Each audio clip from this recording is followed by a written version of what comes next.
Daniel, capítulo de número 1. A educação de Daniel e outros jovens na corte de Nabucodonosor. Bem, aqui tem início esse livro do profeta Daniel, que fala de diversos assuntos, que nós sabemos que essa primeira parte trabalha em cima de um fato mais histórico, e já a segunda parte, do capítulo 7 em diante, trabalha em assuntos mais escatológicos, futuristas. Mas o capítulo 1 vai esclarecer toda a educação de Daniel e seus amigos na corte de Nabucodonosor. Lembrando que eles foram transportados na primeira turma do cativeiro. Foram 3 turmas, 606, 596 e 586. Então aqui foi a primeira turma levada ao cativeiro. Nesta turma estava Daniel. Versículo 1 diz assim: no ano terceiro do reinado de Jeoaquim, rei de Judá, veio Nabucodonosor, rei da Babilônia, a Jerusalém e a sitiou. Bem, vamos nos localizar aqui. O terceiro ano de Jeoaquim equivale, como eu falei, a 606 antes de Cristo. Foi a primeira invasão de Nabucodonosor na região da Palestina. Isso se deu após Nabucodonosor ter pelejado em Carquemes e alcançado o domínio sobre a Síria e toda a região da Palestina. Só que aqui fala que veio Nabucodonosor, rei da Babilônia, mas na verdade ele ainda não era o rei. Ele só seria rei no ano seguinte, em 605 aproximadamente. Por que isso? Porque na verdade, nesta época, o imperador da Babilônia era o pai dele, o Nabopolassar.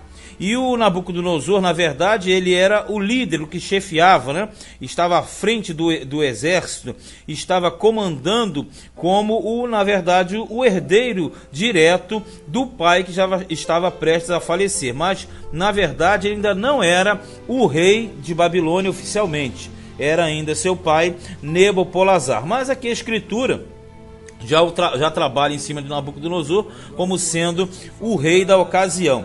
Aí diz que ele veio e sitiou a Jerusalém, quer dizer, cercou a cidade. Verso 2: e o Senhor entregou nas suas mãos a Jeoaquim, rei de Judá, e uma parte dos utensílios da casa de Deus, e ele os levou para a terra de Sinar, para a casa do seu Deus, e pôs os utensílios na casa do tesouro do seu Deus. Vamos entender isso aqui. Aqui diz claramente que o Senhor entregou. Você já conhece a história. Na verdade, Nabucodonosor e Babilônia foram instrumentos de Deus para que justamente sentenciassem o povo do Todo-Poderoso, o povo do Senhor.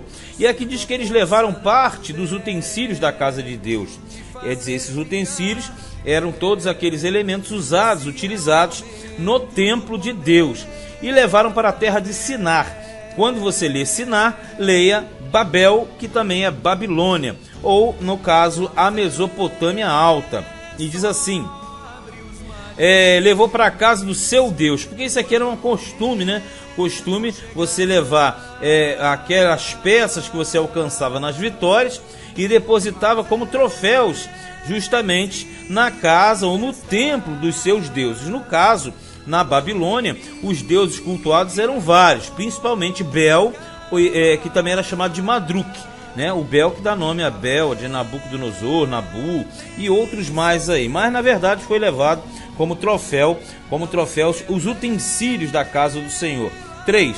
E disse o rei a Aspenaz, chefe dos eunucos, que trouxe alguns dos filhos de Israel e da linhagem real e dos nobres, jovens em quem não houvesse defeito algum, formosos de aparência e instruídos em toda a sabedoria e sábios em ciência e entendidos no conhecimento, e que tivessem habilidade para viver no palácio do rei, a fim de que fossem ensinados nas letras e na língua dos caldeus. Vamos entender. Quando fala na questão dos grandes, aqui diz que um homem chamado Aspenaz era chefe dos eunucos, e este teve a responsabilidade sobre aqueles jovens das famílias reais, das famílias nobres, que foram levados à Babilônia, e estes foram introduzidos no sistema do rei. no estado maior do rei. Mas veja que eles tinham que ser de família nobre, eles tinham que ter boa aparência, a instrução dentro do sistema dos seus países, das suas nações, no caso aqui do povo judeu, que era o povo letrado de Judá, no caso a classe alta, a classe nobre. Esses foram levados para o paço real, sendo que na Babilônia, quando você trabalha com eunuco, os eunucos de Babilônia, eles eram castrados. Eles não eram como os eunucos do Egito ou como os eunucos de Israel, que eram simplesmente oficiais do rei. Aqui não, na cultura babilônica, como na cultura persa, os eunucos, eles eram castrados para que justamente não tivessem contato com as mulheres dos reis e dos grandes de uma forma geral. Então aqui quando fala que ele foi entregue à mão, na mão de Aspenaz, na verdade Daniel e seus amigos foram castrados, né, dentro da cultura que era a cultura babilônica. E ali eles vão aprender o que? As letras e a língua dos caldeus. 5. E o rei lhes determinou a ração de cada dia da porção do manjar do rei e do vinho que ele bebia, e que assim fossem criados por 3 anos, para que no fim deles pudessem estar diante do rei. Veja, eles vinham de famílias nobres de outras nações, no caso aqui judeus. Aí eles tinham a ração é a comida, o alimento. Quando fala o manjar e o vinho, eles comeriam de todo o fornecimento que saía do paço real, porque eles fariam 3 anos de faculdade dentro das letras dos medos, dos babilônicos, e ali eles estariam entrando dentro da cultura babilônia e trazendo também aquela bagagem que tinham de suas culturas. Então 3 anos eles estudariam. 6. E entre eles se achavam dos filhos de Judá Daniel, Hananias, Misael e Azarias. No caso foram 4 que são citados aqui, mas esses 4 são 4 principais, mas existiam vários outros também que foram levados ao paço. Verso 7. E o chefe dos eunucos lhes pôs outros nomes, a saber, a Daniel pôs o nome de Beltesazar, e a Hananias o de Sadraque, e a Misael e o de Mesaque, e o de Azarias a de Abednego. Na verdade, nós devemos entender o seguinte: sempre que você trabalha com uma cultura nova, você tem uma certa diferença. Isso acontecia muito.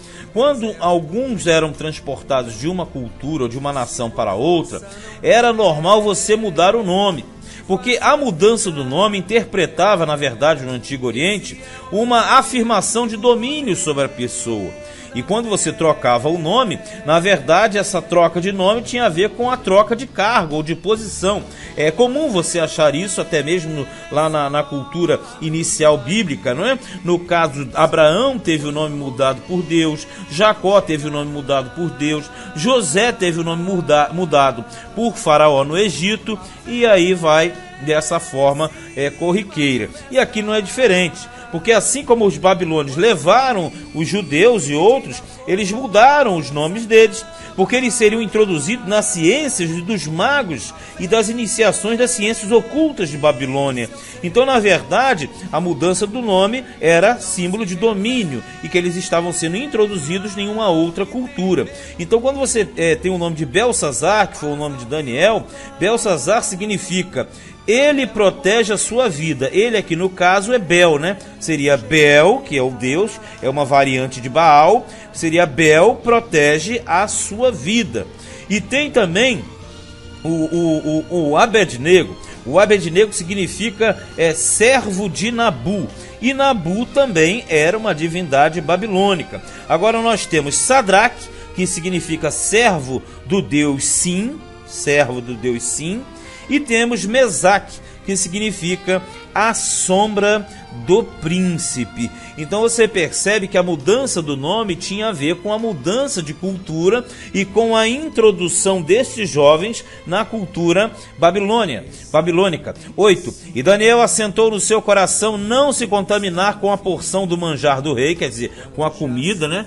Nem com o vinho que ele bebia,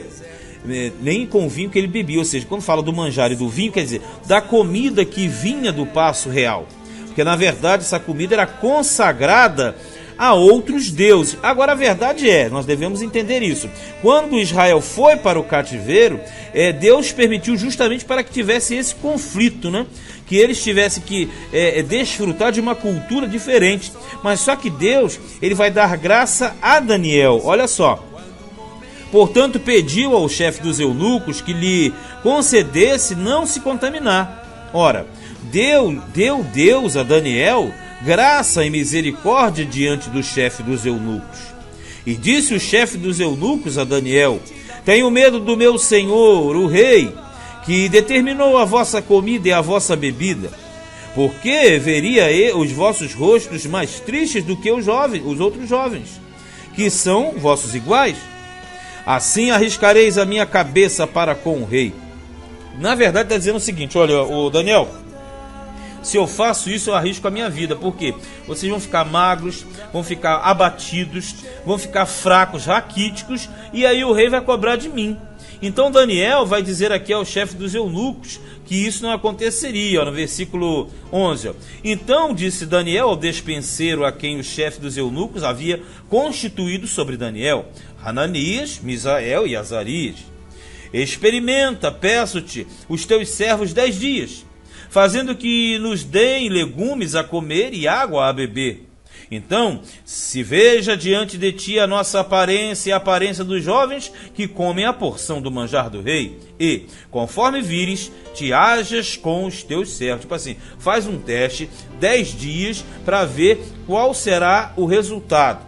E ele conveio nisso e os experimentou 10 dias. E ao fim dos 10 dias apareceram os seus semblantes melhores. Eles estavam mais gordos do que todos os jovens que comiam porção do manjar do rei. De sorte, o despenseiro tirou a porção do manjar deles e o vinho que deviam beber, e lhes dava legumes. Ora, a esses 4 jovens, Deus deu o conhecimento e a inteligência em todas as letras e sabedoria. Mas a Daniel deu entendimento em toda visão e sonhos. Vamos entender aqui. Você já percebeu que existem muitos judeus no cativeiro, e todos eles tiveram que comer a comida da nação, beber as bebidas da nação, se envolver com toda aquele misticismo, e o próprio Deus que enviou e o próprio Deus que permitiu. Já no caso de Daniel e seus amigos, houve uma restrição, mas aqui diz que Deus deu a Daniel graça e misericórdia, por isso que isso aconteceu. E aí, mesmo eles estando no paço real, eles estavam separados da alimentação consagrada de Nabucodonosor e sua corte. E diz aqui que eles foram sábios, mas Daniel teve muito mais em visão e sonhos. 18. E ao fim dos dias em que o rei tinha dito que os trouxessem, o chefe dos eunucos os trouxe diante de Nabucodonosor, para fazer um teste, né? E o rei falou com eles, e entre todos eles não foram achados outros tais como Daniel, Hananias, Misael e Azarias. Por isso permaneceram diante do rei. E em toda matéria de sabedoria e de inteligência, sobre que o rei lhes fez perguntas, os achou 10 vezes mais doutos, quer dizer, mais cultos, mais sábios, do que todos os magos ou astrólogos que havia em todo o seu reino. Veja que essa prosperidade de Daniel é fora do comum. Ele não somente tem sabedoria, como ele vai decifrar sonhos importantíssimos. E essa questão da abstinência dos manjares, da carne de animais impuros, das bebidas consagradas, tudo isso mostrou que ele procurava uma vida íntegra e separada. E o versículo 21 fala algo interessante, ó. Diz que Daniel esteve até ao 1º ano do rei Ciro. Olha como é que o negócio funciona. Daniel foi para Babilônia bem jovem, em torno de 16 para 17 anos. E ali Daniel, ele já chega bem jovem, vai pegar todo o período do cativeiro, trabalhando na corte junto aos reis, aos nobres. E aqui diz que ele ainda vai entrar no outro império, que é o Império Medo-Persa, que seria o império que entraria, substituiria o Império Babilônico. de forma que nós entendemos que todo o projeto de Deus para com Daniel era um projeto fora do comum. E nós sabemos por quê? Porque esse mesmo Daniel, ele teria a função de desvendar toda a história da humanidade, digamos assim, e todo o desenvolvimento de Israel, desde a entrada até o retorno do cativeiro. Quer dizer, o Daniel, ele vai ser o profeta que na verdade era um profeta internacional. Ele é mais ou menos comparado com aquilo que aconteceu com Paulo no Novo Testamento, porque foi o apóstolo que alcançou as nações. E Daniel também, ele era judeu, mas na verdade ele alcançou as nações. E aqui diz que ele alcança até o outro imperador. Isso quando Ciro assumiu cerca de 539 a.C. aproximadamente. Ou seja, ele pegou todo o período do cativeiro. E nesse final, quando ele fala aqui também, deve se ressaltar no 21, até o primeiro ano do rei Ciro, isso não significa que Daniel tenha morrido nesta data, né? Já que no terceiro ano de Ciro está ainda em plena atividade. Quer dizer, quando chega lá na frente, quando chega no terceiro ano de Ciro, ele ainda estava atuando. Então, na verdade, aqui quer destacar que ele passou de uma corte real e entrou em outra corte real. Mas o capítulo 1 foi bem grande, né? Assim, bem explanado, porque muitas informações se faziam necessárias aqui. Mas este capítulo 1 é um capítulo introdutório. Nós devemos trabalhar sempre com Daniel, é igual à primeira turma que foi para o cativeiro, quando o rei que governava era Jeoaquim, que era filho do rei Josias. Começou a assumir em 609 e ao terceiro ano do seu reinado, ou seja, 606, foi transportada a primeira turma para o cativeiro. Este é Daniel, foi Daniel capítulo 1.